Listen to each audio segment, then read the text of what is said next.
છે એમાં સુખ દુઃખ તો આવવાના જ છે. આ મનુષ્ય દેહ છે, કર્મભૂમિ છે, એમાં સુખ દુઃખ તો આવવાના છે. અને અહીંયા તો શારીરિક અને માનસિક બે પ્રશ્નો છે. પણ જોવાની ખૂબી એ છે કે જે આ લોકના માણસ છે એ પ્રારબ્ધ કર્મ કરીને બધું ભોગવે છે અને દુઃખ અને સુખ બધું આવ્યા કરે છે.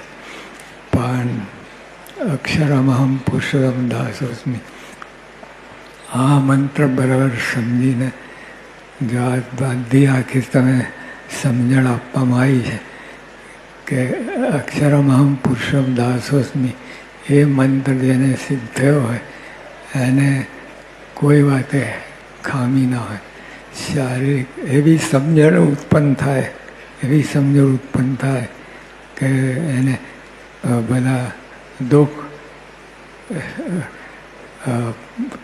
આપણે સુખમાં ફેરવી નાખે અને બળ મારે અને બીજાને બળ આપે.